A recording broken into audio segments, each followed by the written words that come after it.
Hi guys, and welcome to the video on symmetric and skew symmetric matrices. Today we are going to discuss more questions on these subjects. So my first question is this: if we have a given matrix A, so here's my matrix A is A, and it is a n cross n matrix. It's a n cross n matrix, and I have to prove that A transpose times A and A times A transpose, these two are symmetric.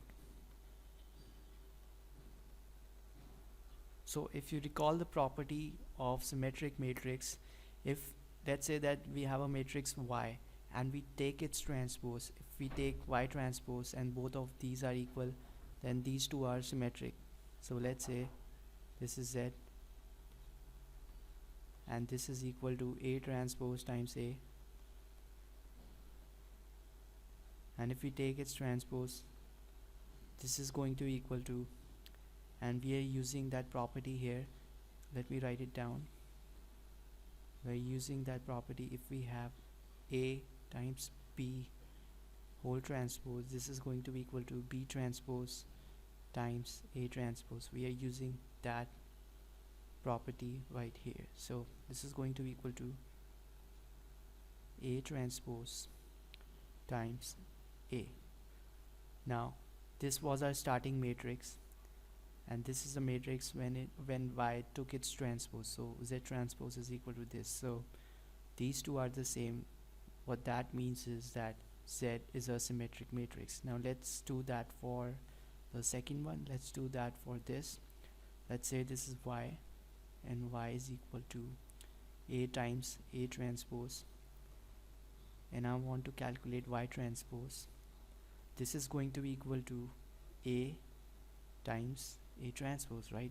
We just use this property again, and notice that this and this are both equal to each other. So this is also a symmetric matrix. So these two are symmetric. Alright, let's move to the second question. And second question is actually very easy. We have to prove that the matrix, so this is the second question. We have to prove that the matrix A plus B, so this matrix is symmetric or skew symmetric depending on whether A and B are symmetric or skew symmetric. So how will you do that? So let me first write down the property that we are going to be using. So remember, this was also one of those 5 properties that I showed you in the previous videos. So A plus B whole transpose is equal to A transpose plus B transpose. So in order to prove that this is a symmetric or skew symmetric matrix, we have to make the use of this property. So let's say that this is like S. You can label this anything, but I'm going to call this S, and my matrix S, when I take its transpose, this is going to be equal to A plus B whole transpose, which is equal to A transpose plus B transpose. Now if the given matrix S is symmetric matrix, then it's going to be equal to, this is going to be equal to A plus B, right? But this can only happen if A and B both are symmetric, because if A and B both are symmetric, then A transpose is going to be equal to A, B transpose is going to be equal to B, and what we have here is A plus B. So now let's look at the second case. So up till here it's the same. We have A plus B whole transpose, and this is also the same, A plus B, A transpose plus B transpose. But if A and B are both skew symmetric, then we have minus A minus B, and if we factor out the minus sign, we have A plus B, which proves that the matrix S is skew symmetric.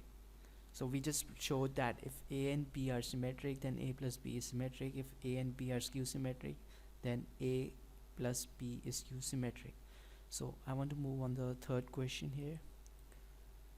Alright, so the third question says that if I have a symmetric matrix, so let's say is Z is a symmetric matrix,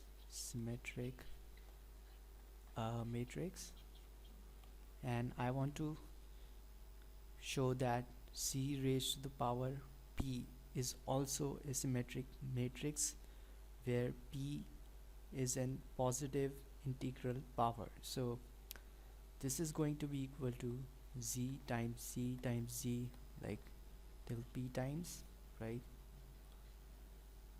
And Z times P times transpose, its transpose is equal to C transpose times Z transpose times Z transpose P times. And notice I'm using that property when we have more than two matrices and they are multiplied like this, and I take their transpose. This is going to be equal to C transpose times B transpose times A transpose. So we move from right to left and not from left to right, so keep that in mind.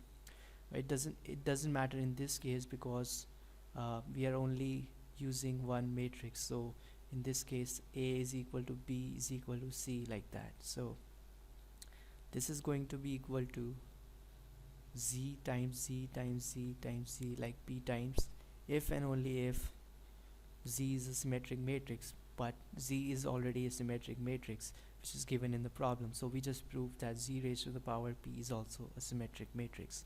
Hopefully that made sense to you. Now I want to do one last question. So we have to prove that B transpose,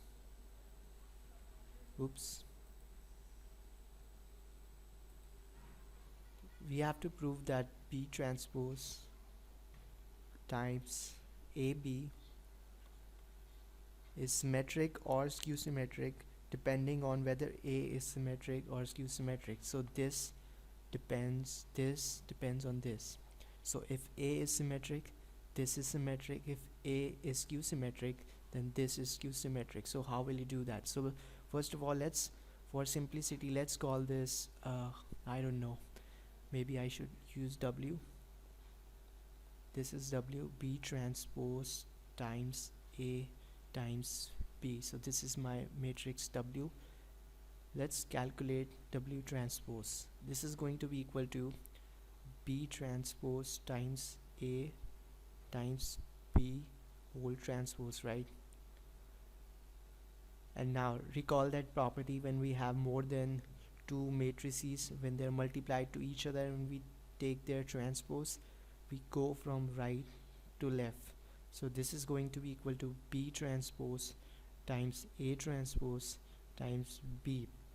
Now if A is symmetric, this is going to be equal to B transpose times A times B, and this is under the condition when A is symmetric.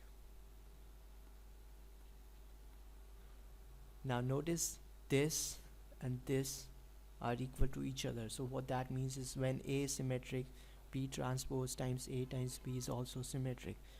But let's see what happens when A is skew symmetric. A is skew symmetric. In this case, A transpose is going to be equal to minus A, right? So this is going to be equal to B transpose times minus A times B, and let's move the negative sign before all the terms, and this is going to be equal to B transpose times A times B, and this satisfies the property of skew symmetric matrices, because remember this was our original matrix and we took its transpose and then we got the same matrix back with the negative sign in front. So we just proved that. Alright, so These were the 3 questions that I wanted to discuss in this video. In the next video, I'm going to show you more questions, more good problems. So if you have any problems, please let me know in the comment section below, and thanks for watching.